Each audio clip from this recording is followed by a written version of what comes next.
Thanks very much, Paul. Great to be here with everyone and great to be here with this great panel. I'll get straight into it and introduce my three guests. On stage, we've got with us Bill Jinks, who's the IT director at Wimbledon, Franco Segarra, who's the head of innovation for Valencia Football Club, and Mike Canevaro, who's the senior vice president for Loop Insights. Welcome, gentlemen. And now if I can start with Bill. Bill, when people hear Wimbledon, they think a tennis venue and a big tennis event. That obviously happens every year. But can you talk about the scale of operation? Because I don't think a lot of people really understand the technical depth of what you guys do, given that a big chunk of your broadcast production sits actually in-house. Could you just paint a bit of a picture about the scale of the operation you have there, particularly for the events you deliver? Thanks, Nick. Morning, afternoon to everybody. For us, we're running a 13-day event, or if you saw the news yesterday, from next year we're going to be running a 14-day event. And our site is 40 acres, and that includes 4 stadium courts and another 14 courts. And we televise those courts for the first week, all 18 courts. And then as the tournament progresses, we need less courts. But, we start the fortnight with a broadcast production of 18 courts. We are our own host broadcaster. So we are producing that ourselves to all of our rights holders around the world. We obviously have partnerships as well, with important partnerships with the BBC, ESPN, and others around the world. So there's a huge amount of infrastructure that needs to go in that. You've got 18 fields of play in operation at the same time. So you've got data coming from all of those. You need all of the technology you need for the actual sport and the field of play going on.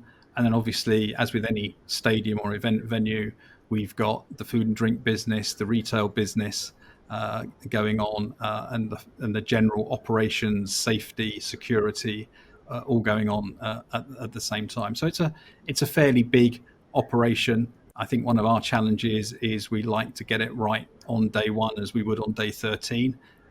But we don't get to do it.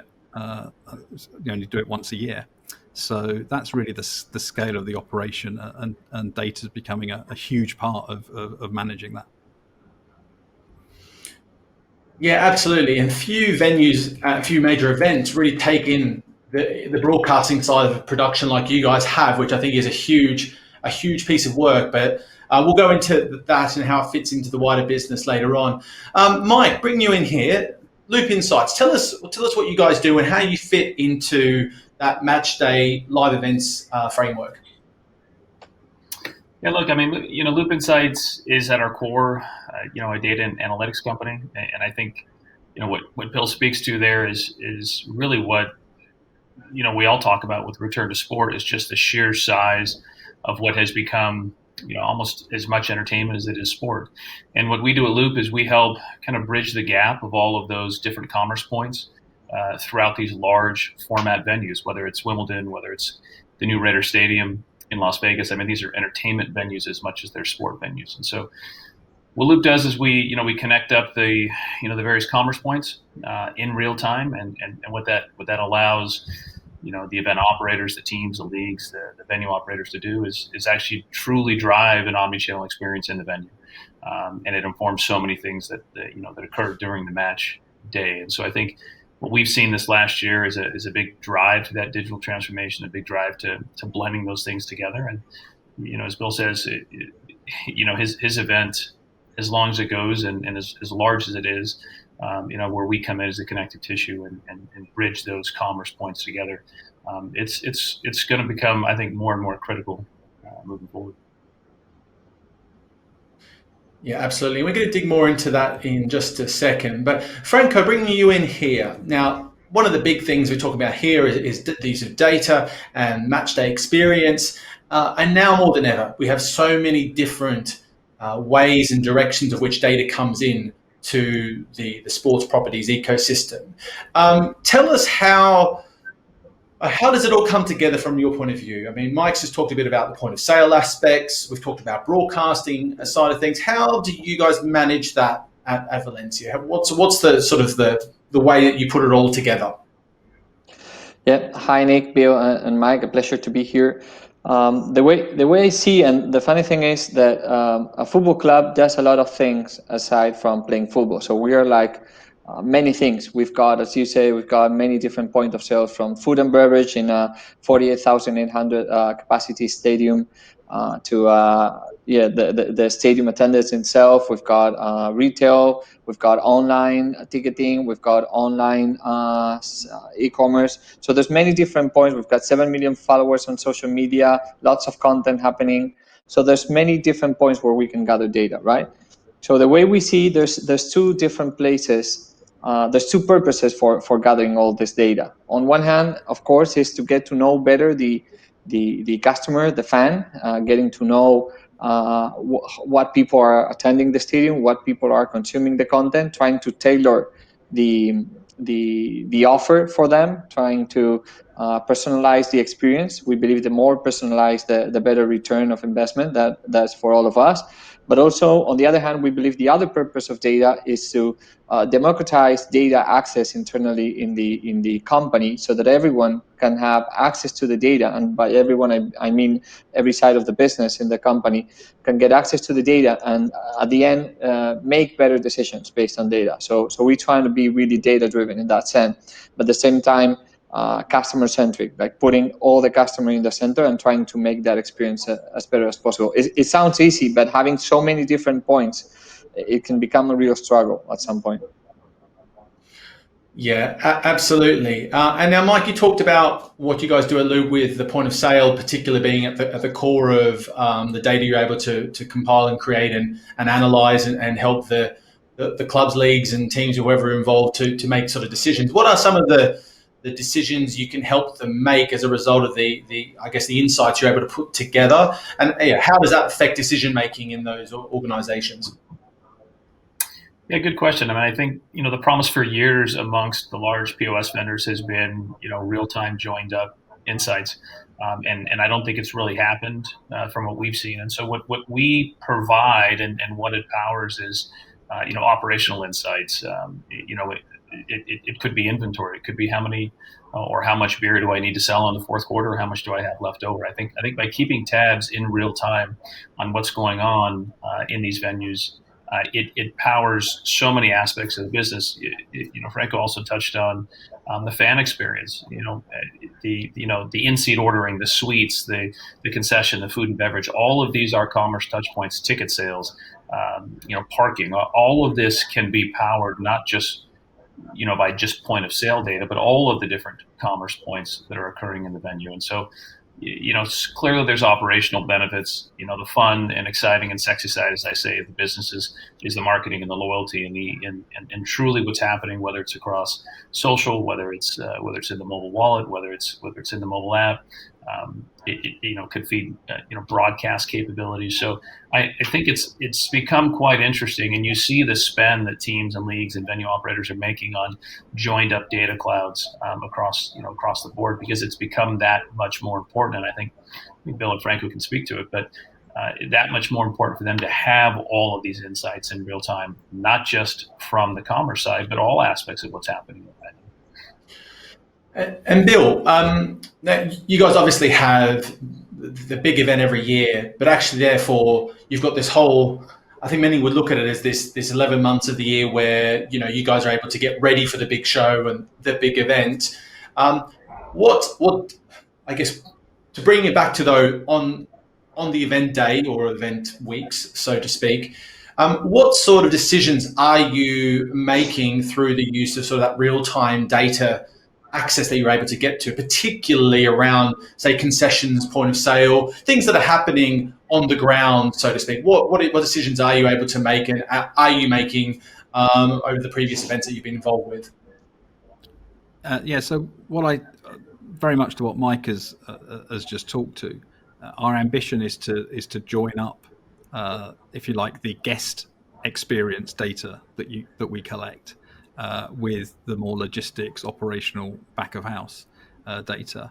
A good example for us, we're not there yet, but one of our ambitions obviously is with sustainability and to reduce food waste. And the best way to do that is to be logging in real time, as Mike says, the consumption that's going through, and for that to be visible across the business, so that we can make decisions whether we're going to reuse that food. We have a relationship with a local charity, City Harvest, so things that aren't used get sent out to the community. But obviously, we don't want to order more than we need, so you use the real-time data from the food and drink business to do that. I think one of our opportunities this year, we've been a bit behind on the digital transformation in the ticketing area. We had the luxury in previous years of being a completely sold out event, and hopefully long may that continue. But for us this year, with the COVID has actually meant that we've had to accelerate our mobile ticketing ambitions, and that's going to give us a whole new stream of data in terms of knowing exactly who the ticket holders are, the time they enter the grounds, and things like that. So that's opening up a whole new stream of digital experiences for the future for us. So I guess the summary is the value we're going to see is joining up that guest data with the logistics data. There's I can see us a data program that can go on for years and years here, because there's so much more we could do when we put our minds to it. And so Bill, you talk about years and years. I mean, Franco, from your perspective, what are you guys able to see, and what are some of those decisions you are making? Perhaps are you making decisions in real time during the events days? And if you are, what are some of those? What are some examples, I suppose, that you can share with us? Yeah, I mean, one of the things that we started doing here when I came along, I had this pitch about how data could help Valencia CF and the sports industry become a little bit more, in fact, data driven. So what we did initially is try to be really, really lean, let's say, acting like a startup ourselves, and trying to prove ourselves and have some quick goals. So we've done things like some things are really complex along the road. I've been here already 3 years, but there's other things that are quite easy. One of the things that probably was had the most impact was when Valencia CF played 2009 Copa del Rey final against Football Club Barcelona. We had a problem where we had around 20,000 tickets we were given for the final, which was played in Sevilla, but we have around 40,000 season ticket holders, right? So we had to see how we could spare those tickets among people. Everyone wanted to go. It was also the year we celebrated our 100th birthday. So there was a lot of expectation, right? So in the past, this type of situation, when we had played other finals and we had less tickets than people wanted to go, we kind of somehow had a raffle, or even in the past, in 1995, I think it was first one buys, and so it was not that fair, right? Everyone thought that having a random raffle, a draw, let's say, that was probably the most even thing to do. But somehow we tried and looked at the numbers at that point, and we said, you know what, it might be interesting to see how many people attended 100% of the games so far, and what amount of people had been part of the club or the season ticket holders for how much time. So we try and reward loyalty and attendance, right? So we try and look at those two arguments combined, and come out basically with 20,000 people that met those requirements. And those requirements, I think it was 80% of the attendance game. So people that attended at least 80% of the games, and people that were at least, I think it was 5 years season ticket holder consecutively. So those people came out to be around 21,000 people. And somehow that was the most fair for us to reward. And that was it just took like around 5 minutes to get the numbers once we had clear what we wanted to reward. But based on that, we saw there was the people kind of understood that this was a nice thing, that the club looked at real data, objective data, to base their decisions. And I think that was a turning point for us, because it was the point where everyone understood, oh, maybe this data thing, even if it's as simple as this, could provide us real good answers. Along the way, we have made many other things, and now we're trying to look at more advanced models, trying to predict attendance based on AI algorithms in order to set the best pricing strategy along the way. But again, that's more complex. It's basically just believing that data could provide you better decisions. You have to trust the process. Oh, that's really interesting. And Franco, you talked a little bit, and it's been coming up a lot more lately. But it's about about things like AI measuring or determining pricing for ticketing across live events. And you said it's more complex. How far away do you think you are from being comfortable with that as a proposition that's permanently in the business? Well, I mean, we're comfortable with numbers. It's just that measuring, the most difficult probably I'd say that the most difficult thing about measuring is that whatever happens online, it gets easily tracked and measured, right? But there's many other things that happen offline. Of course, we love the offline world where we get to see the match and so on. In fact, one of the biggest problems we probably have is attendance. We don't get to know who is attending the game. Of course, we know the season ticket holders that attend the game, but the season ticket could be spared and could be shared with some other one. So we really don't know that. And in a COVID world, that is something that we are trying to improve and see how we can get to know exactly who is entering the stadium. I don't care if you get to share the season ticket, but for us, it's the most important. So I think we're still a bit far away, but not because of the tools that we have, but also because there's still some things that still have to be aligned along the way. But in terms of pricing, in terms of dynamic pricing and setting different pricing based on different factors, I'd say that probably already most of us are working in some type of already prediction algorithm. But if some of us are still not working there, there's not much the time for those people that someone will come along the way and say, you know what, this has proved that it's a really good exercise, so you should try doing some dynamic pricing. But there's still a really long way to go there. In my opinion, we still have some room for improvement. Everything starts with a data transformation and putting data at the core of your decisions. Based on that, you will start seeing the value on those decisions where those are based on data. And at the end, it will just come smoothly. Like, how can we predict how many people are going to come based on historic files? The more you need to have data also to make those assumptions and those predictions. So probably most of the people did not have that in place. So you need to start building a database, let's say, about recent events also. Yeah, interesting. The question's coming in from the audience here, and I'll throw this one at Mike. Mike, this one's from Steve Gray. How easy is it for venues to join up all of the disparate sources of data, especially the EPOS or sales data? I see Bill smiling, and I'd like to say it's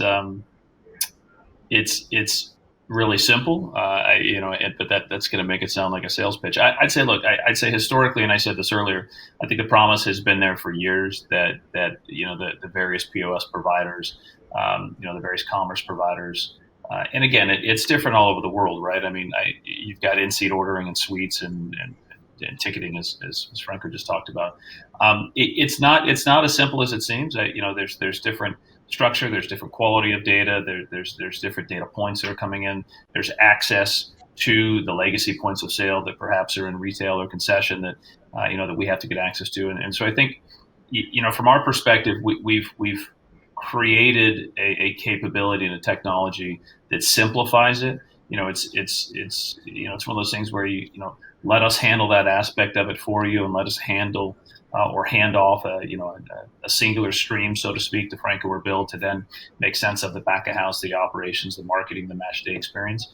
But I will tell you, It's not a simple task, I would say, for a venue operator or for a team to consider the various vendors they've got involved, the various data sets they've got involved.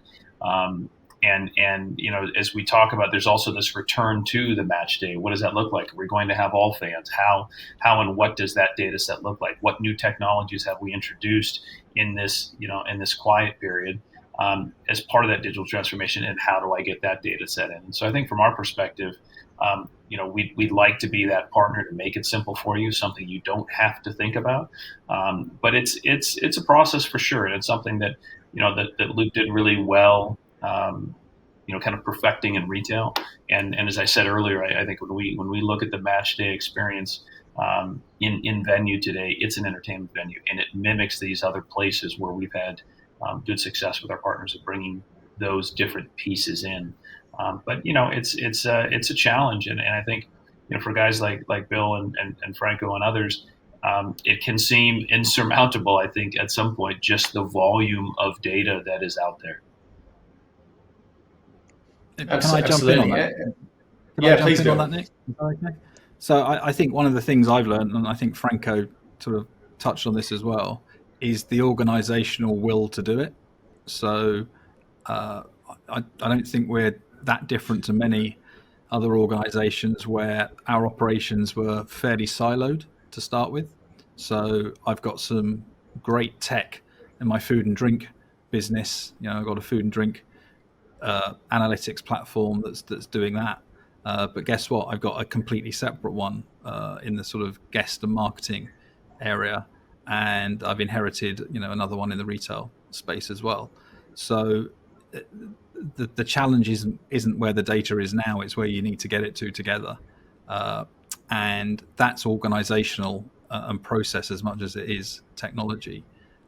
You do need the leadership and sponsorship, and I'd say now as a business here we have that, which assists greatly in that ambition to move things forward. So I think technology. There are some technology gotchas, as there always will be, especially as you move to more and more of the real-time side of it. But you have to get the challenge of the organisation and the will to do it across the whole organisation at the same time. Yeah, absolutely. And now we've talked quite a lot about data, but a lot of it in the venue and around match day as well, we've touched upon. What data are you linking up with from outside of the venue, from the fan engagement perspective, where you've got fans consuming content through different social channels, your own channels, wherever that might be?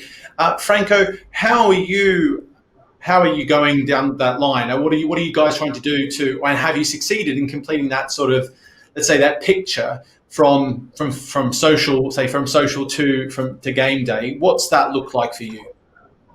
Well, that's the 100 point question here. Everyone is trying to answer, how do I get the 360-degree customer view that everyone is talking about? The thing is that so we build and the company, when we spoke about organization purpose, mainly the company do believes that the data could provide better arguments, better decisions. So that's why we built this data department with 3 data engineers. And basically what we did was just going deep into all the different silo databases that we've got, right? So we really know our data. We really know what each of the databases are holding. So that's the first thing along the road.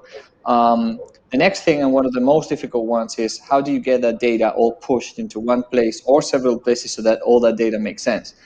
One of the things that we learned is that it gets quite difficult to stitch the data together because if you have different separated siloed build told, also we've got many of those third-party providers. You are giving the customer the ability to go into each of those services and just type, how customers we just type different names, and it's very difficult to stitch that information and post-process that information later on. It's almost impossible. I could be signed in on one place at franco.s@gmail.com and f.segarra@hotmail.com, and there's no no automatic way of me knowing that I'm the same person, right? So we need to think about a way of combining all those services, everything that is Valencia CF. We try and combine those. So we change in the middle of the process. We try and think that we have changed the strategy, and instead of getting data from all the touch points, that's important, and we already have that in place.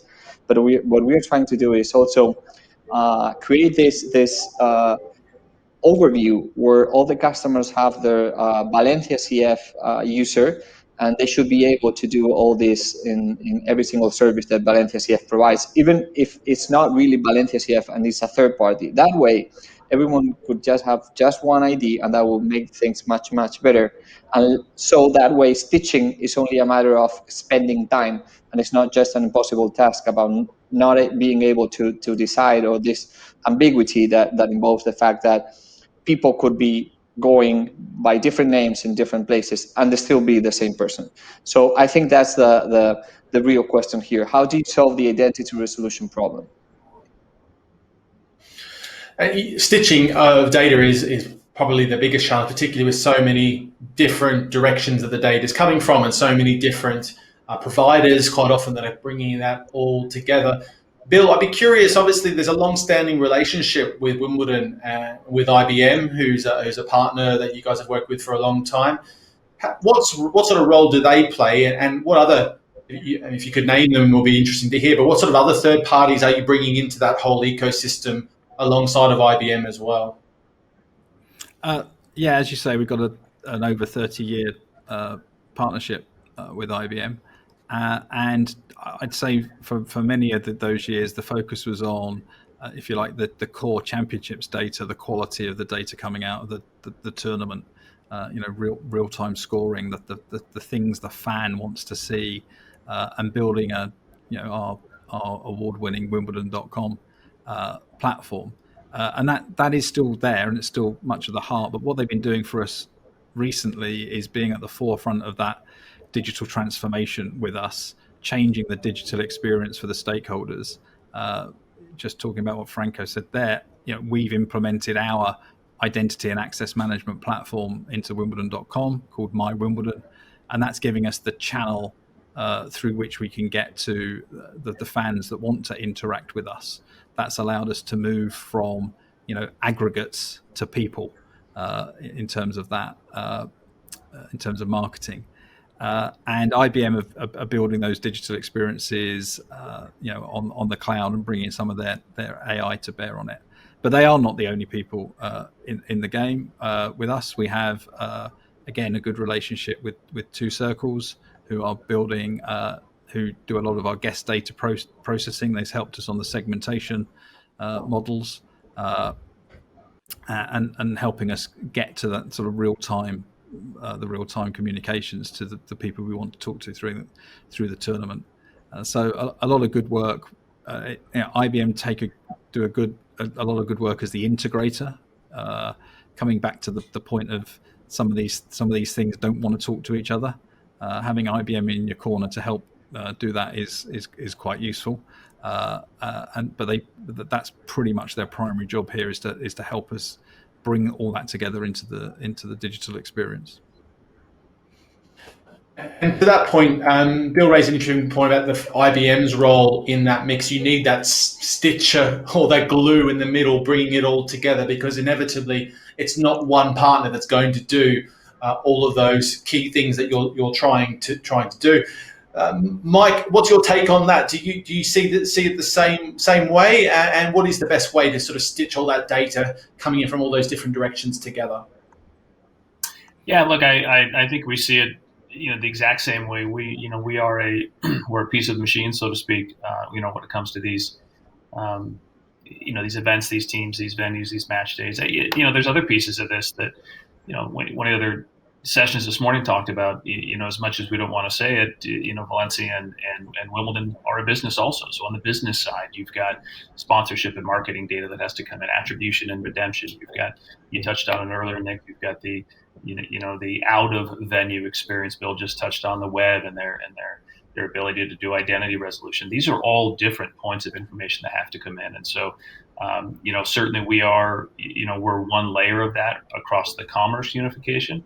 And there are others in there that are doing other pieces of that. And then it's working with the partners like a Bill or like a Franco to be able to, match up and deliver that in the manner in which they need to receive it, so they can deliver that in the moment omni-channel experience in real time that everybody's truly talking about. So as I said earlier, it's a technical challenge, and Bill just touched on the ability to go true real time. What I say, real time then truly becomes omni-channel, because if I've just purchased I don't know, a piece of merchandise, or if I've just entered the venue, the team, the club, the venue operator should know that, and something can occur. Or if I didn't attend because maybe we're only going to have 50% capacity this year, they should know that as well, based upon some of these different data points. So it's a challenge, but as I said before, it's we're one of a couple of companies out there that can help you stitch that stuff together. And we've seen it, this year. We've worked with, the NCAA, we've worked with the PGA, the WBC. We've helped them bring these different data points to bear, and I think reveal information and insights that they hadn't seen before, to blend into some of the other pieces and initiatives that they're doing. So commerce is one. As I mentioned before, attribution and redemption and marketing, and there's a lot of these different players in the stream. I don't envy guys like Franco and Bill that have to make sense of it all.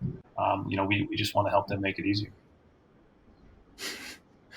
Interesting. So we've got about 5 or 6 minutes or so left on the clock. We've got a couple other questions coming in. I've got plenty as well, but we might get some questions thrown at you. Here's a question from Renata. It's a pretty sort of direct question, but Franco, I'll throw this one at you.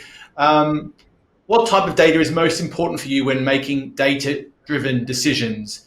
Now, obviously, that's quite broad, but maybe that's related to perhaps match day experience. Do you have specific data sets that you look at the most? Well, again, we try and look at the data from 2 different dimensions. One of them being aggregated data in terms of that trying to reveal some patterns and insights as to, okay, how are people behaving in terms of when we put this pricing, or what are the factors that make people attend the game. So that would be one, and the other one will be in terms of marketing and trying to personalize the experience for the people. We let's say we break down that data into people. So instead of looking at aggregate elements or dates or matches, we try and look at people or segments of people, trying to understand how they behave the best. So yeah, in terms of match day, we try and look everything from food and beverage and the relationship with the attendance, relationship with the consumption in the stores, in the physical stores, online stores, and we almost, in terms of our pricing strategy, we have seen that there are almost around 40 variables that are which depend or which make the people decide to attend the game or not. So there's many inputs on that decision. Yeah, absolutely. Another question in from, I've got some good names coming in here, keeping me on my toes. Estibaliz Rodero. I'm going to try and, I hope that's right. This one's for Bill. Are organizations in sport like Wimbledon implementing those data strategies in-house, or is this done by outsourcing? I think you've touched a little bit on that, but just to answer that one would be great. Yeah, it's a hybrid. So like Franco said, we've got a small team of in my own staff and across the business. So we've got a couple of data analysts, I would say, in what I would call the operational side of the data, and similarly in the audience and guest side of the data. And then in my team in IT, we have one sort of overall data engineer, data architect, and then working with our suppliers to get that data to us in the format we need it. So it's very much a hybrid approach.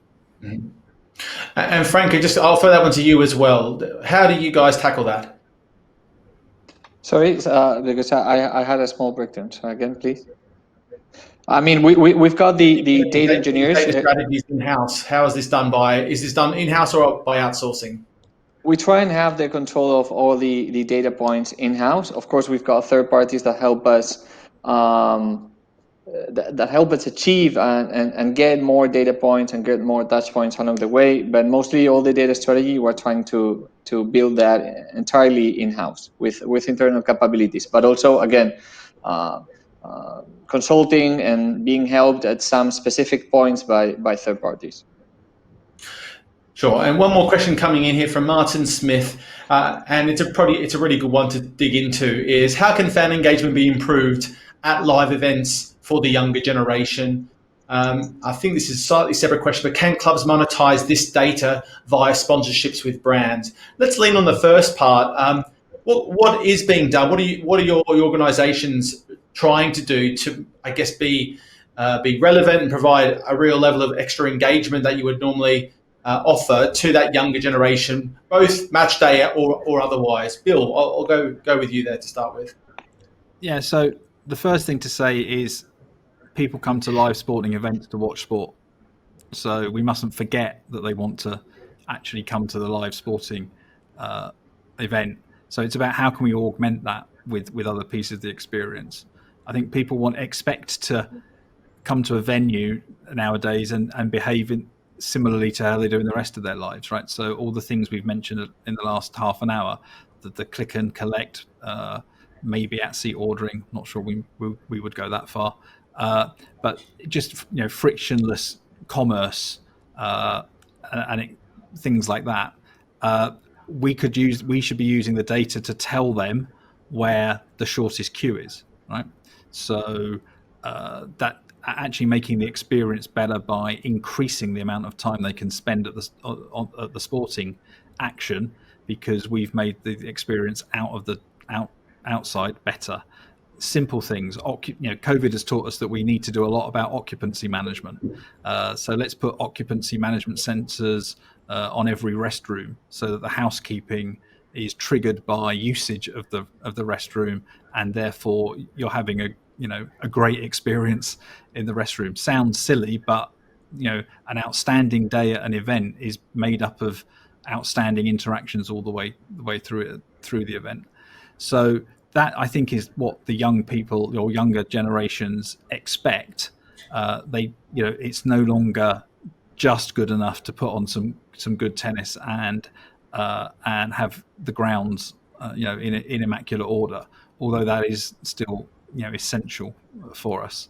So that's why I think all this digital transformation stuff is right now and will increase in the next few years. And Mike, coming to you there, what is some of the data telling you through all the work that you're having with all your partners about younger generations and their consumption of live events? Do you have any specific kind of examples that you could share that you think could help improve live events experiences? Well, this was obviously a tough period of time we're coming out of, and so I think if anything, what we've learned and what we've helped our partners learn is how consumers are, consuming, the game day experience at home on mobile devices, in other environments, and how you, in a very direct, engaging, personal manner, interact with them. I think that more than anything is what we've learned, because in places where you've had these bubble type events in hockey or basketball or other things, where maybe you've had matches but no fans at all, you still have your most loyal fans that are watching, and so I think more than anything what we've learned is that the teams, the sponsors, the brands, everyone involved that puts these games on and these matches on and brings this stuff to life. I think more than anything, they're learning how to interact with people outside the venue, and that will drive, I think, a lot of new experiences across mobile, using the wallet, using the app, using AR and VR. But I like what Bill said. I think when we get back to sport in person, let's not forget we're fans first and foremost, and driving that experience in the venue, I think is the primary purpose, right? It's not necessary to get people to come into the venue and stare at their phone. And so I think what we've learned and we've helped identify is that that's a different experience. for those folks that aren't going to return or maybe only go to 1 or 2 games or matches a year. So I think more than anything, it's about the difference in viewing habits, the difference in consumption habits, and the difference in interaction and engagement habits amongst fans that are at home on different devices. Thanks very much, Mike. And look, the clock has ticked over. We have run out of time. I want to give a big thank you to Bill Jinks, Franco Segarra, and Mike Canevaro. Thank you very much for your time, gentlemen, and thank you for everyone watching at home.